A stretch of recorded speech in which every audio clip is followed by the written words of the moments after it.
ఇది VR4 అంటారు. ఎందుకు దీనికి VR4 పెట్టారో నేను ఇప్పుడు చెప్తాను సార్ తమరికి. ఈ VR4 అనే ఈ బాక్స్లో దీనిలో 50 క్యాప్సూల్స్ ఉంటాయి సార్. ఇలాంటివి 6 బాక్సుల్ని ఒక కిట్ అని చెప్తాం, ఒక సెట్ అని కూడా అనొచ్చు.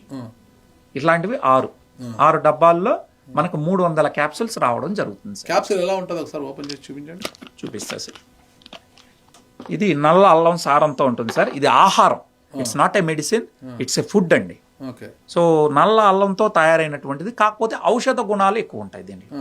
సో ఏమేమి ఉన్నాయనే దాని మీద ఇదే డాక్టర్లు సైంటిస్టులు 204 మెడికల్ రీసెర్చ్ పేపర్స్ ఉన్నాయి. దాన్ని అంతా కూడా నేను తమరికి అన్ని సబ్మిట్ చేస్తాను విత్ బుక్ రూపంలో. ఈవెన్ ఎవరైనా కూడా వీక్షిస్తున్నటువంటి వాళ్ళు కూడా గూగుల్లో కొట్టి సెర్చ్ చేసుకోవచ్చు. మరి అంటే వేటి మీద పనిచేస్తుంది? ఇప్పుడు చాలా మంది చాలా జబ్బులతో బాధపడుతున్నారు. ఎవరెవరికి ఇది పనిచేస్తుంది, ఎలాంటి వారికి పనిచేస్తుంది, దీన్ని ఎలా వాడాలి అసలుకి?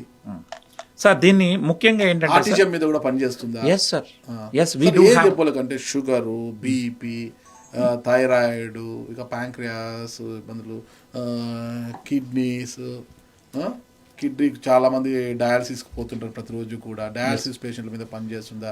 కిడ్నీ ఫంక్షనింగ్ కోసం పనిచేస్తుందా? లివర్ ఎన్లార్జ్మెంట్ అంటారనమాట, వీటి మీద ఎలా పనిచేస్తుంది అసలుకి? కీళ్ళ నొప్పులు కావచ్చు, ఇతర వాటికి. ఇక ఒబేసిటీ అంటే ఉబకాయలకు ఎలా పనిచేస్తుంది, ఎలా వాడాలి అనే వివరాలు ఒకసారి చెప్తారా? చెప్తాను సార్. చెప్పే ముందు సార్ ఒక చిన్న మనవి సార్. ఇది VR4 కదా సార్. ఎందుకు దీనికి VR4 అని పెట్టారు అనేది మనం చూస్తే, V ఫర్ వాల్టన్ అండి సార్. ఈ సంస్థ యొక్క పేరును తెలియజేస్తుంది. R4 అంటే రిమూవ్స్, రెడ్యూస్, రీఛార్జ్, రీజనరేట్. అంటే 4 విధాలుగా మన శరీరం మీద పనిచేస్తుంది సార్. Removes what? రిమూవ్స్ అంటే తొలగించడానికి మనందరికి తెలిసింది. మన శరీరంలోకి వచ్చేటటువంటి విష పదార్థాలు ఇందాక మాట్లాడుకున్నాం. మన బాడీలోకి వచ్చేది మనం తినే తిండి, తాగే నీళ్లు, పీల్చే గాలి ద్వారా వచ్చేటటువంటి విష పదార్థాలని శరీరం నుంచి బయటకు పంపిస్తుంది. అది మొట్టమొదటి పని సార్. ఇక రెండో పని ఏంటంటే reduce oxidative stress and inflammation. మన బాడీలో ఆక్సిడేటివ్ స్ట్రెస్ జరుగుతుంది కాబట్టి, ఆక్సిడేటివ్ స్ట్రెస్ జరగడానికి గల కారణం ఏంటి అంటే, మనం తినే తిండి తిన్నప్పుడు బాడీ ఏంటంటే గ్లూకోజ్ని ఎనర్జీగా మార్చుకుంటుంది. ఈ శక్తి పుట్టే పరిణామ క్రమంలో శక్తితో పాటు ఫ్రీ రాడికల్స్ ఫామ్ అవుతాయి. ఈ ఫ్రీ రాడికల్స్ అనేది శరీరానికి రౌడీలు లాంటివి. వాటికి ఎలక్ట్రాన్ కావాలి, ఎలక్ట్రాన్ అనేది తిండి కావాలి.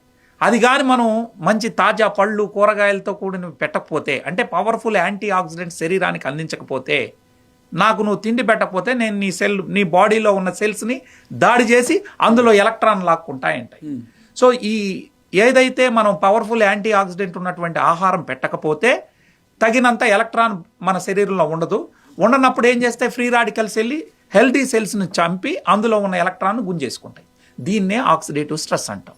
ఈ ఆక్సిడేటివ్ స్ట్రెస్ జరిగితే అంటే కణాల డ్యామేజ్ జరుగుతుంది. ఈ కణాల డ్యామేజ్ జరగకుండా ఉండడానికి దీనిలో పవర్ఫుల్ యాంటీ ఆక్సిడెంట్స్ ఉంటాయి.